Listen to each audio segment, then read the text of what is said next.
Today's program is brought to you by OTCStockShark.com. For the latest and greatest OTC and Pink Sheets information, sign up for your account at OTCStockShark.com. Thank you for tuning in to TBC Today. I'm Brandon Vincent. And I'm Angelina Soriano. In financial news, stocks fell as investors paused after last month's strong rally. Many awaited for corporate earnings season to start and a key jobs report before determining the direction of the market's next move. The Dow Jones Industrial Average fell 93 points or 1.1% to 10,737, giving up tentative gains from earlier in the day. American Express was the worst performer of the day, falling 5% after the Justice Department filed a civil suit antitrust complaint against them, saying that the rules it imposes on merchants that take its cards are anti-competitive. Microsoft also weakened, shedding 2.2% after Goldman Sachs cut its stock investment rating on the company to neutral from buy, saying that the tech giant must increase its dividend, develop a coherent consumer strategy, and boost its cloud computing business. In U.S. news, the foreclosure machinery that has forced millions of Americans out of their homes is beginning to seize up as some lenders and their lawyers are accused of cutting corners in a pursuit of rapid home repossessions. Evictions are expected to slow sharply as state and national law enforcement officials shine a light on questionable foreclosure methods revealed by two of the country's biggest lenders in the last 2 weeks. Even lenders with no known problems are expected to approach defaulting homeowners more cautiously and look more aggressively for resolutions short of outright eviction. Despite the turmoil, some economists said the breakdown could ultimately lay the groundwork for a real estate recovery. Stricken neighborhoods across the country could benefit. One big factor undermining home sales is fear of a large number of foreclosed homes coming into the market. If the foreclosures are delayed or never happen, housing prices might find a floor. While such a happy ending is possible, the near term is more likely to produce paralysis and confusion. As more defaulting homeowners become aware of the lender's problems, they are expected to hire lawyers and challenge the proceedings against them. If completed foreclosures were not properly done, families who brought the troubled homes could be vulnerable to claims by the former owners. Nothing is sexier than a strong, toned body. And nothing builds great bodies better than a genuine Bowflex home gym. Because only Bowflex home gyms have Power Rod technology, the secret to getting a strong, sculpted body fast. I was absolutely seeing results almost immediately. I love the results that I've seen. It's probably the best home gym workout I've ever seen.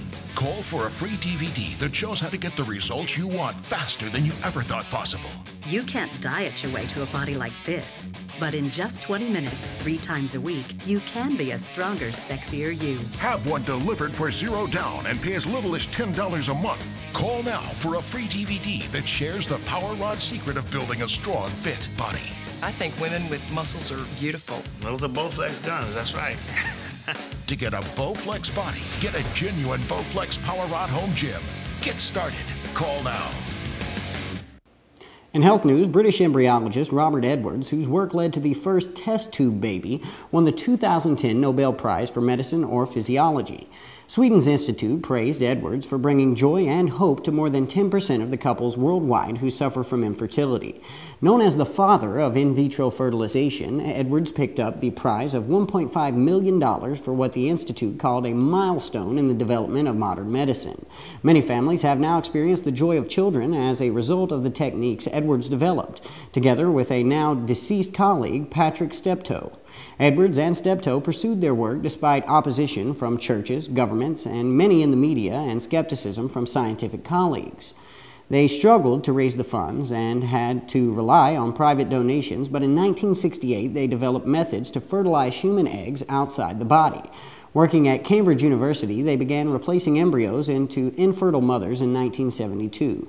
But several pregnancies spontaneously aborted due to what they later discovered were flawed hormone treatments. In 1977, they tried a new procedure which did not involve hormone treatments and relied instead on precise timing. On July 25th of the next year, the first IVF baby was born. Her birth caused a media sensation, and it raised questions about medical ethics, drew religious concerns, and intrigued basic human curiosity. In vitro fertilization so far has enabled the birth of 4 million children to infertile couples worldwide. In tech news, Microsoft is scheduled to announce its first line of Windows Phone 7 products in a New York conference. Reporters received an invitation to an October 11th event where Microsoft will announce which carriers and manufacturers will be making and selling handsets based on Microsoft's next mobile operating system. The company will also preview the first line of Windows Phone 7 hardware. It's evident that AT&T is on board as one of the carriers. Microsoft and CEO Steve Ballmer and AT&T CEO Ralph De La Vega will be jointly hosting the conference to discuss the latest developments of Windows Phone 7. Despite Engadget's report that T-Mobile will be a highlight of Microsoft's press conference, T-Mobile is holding a separate conference of its own on October 11th that is not part of Microsoft's conference. Windows Phone 7 is Microsoft's complete do-over of its operating system previously dubbed Windows Mobile. Microsoft established an early lead on mobility with its older mobile operating system, but in recent years the company has suffered substantial losses in market share. Windows Mobile hasn't been upgraded substantially in several years, and more user-friendly competitors such as Apple's iPhone and Google's Android OS have taken the market share away from Microsoft. As a result, Microsoft scrapped the Windows Mobile project and redid the entire OS into a tile-based interface incorporating elements from the Zoom Media Player and Microsoft's Xbox Live Gaming. In green news, scientists have been studying for years how to mass-produce spider silk as a super strong wonder material that we could use for countless purposes, if we could make enough of it. While some researchers work on devising the secret chemical mix for manufacturing the stuff, others are working on altering bugs that already produce something very much like spider silk, mainly silkworms.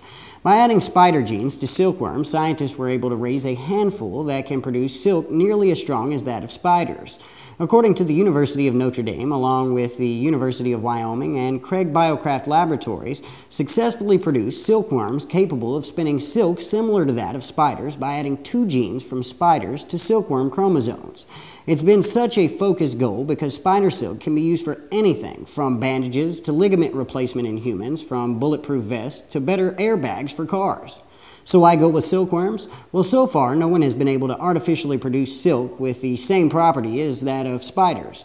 And trying to gather enough captive spiders is equally as difficult because they tend to eat one another in captivity. By adding the DNA of spiders to silkworms, the researchers found that the cocoon spun by the genetically engineered worms is much closer to that of spiders than silkworms. Since the practice of breeding silkworms and harvesting cocoons has been around for years, it seems that the researchers have made a big step forward in mass-producing super strong spider silk. Thank you for tuning in to TBC Today. I'm Brandon Vincent. And I'm Angelina Soriano.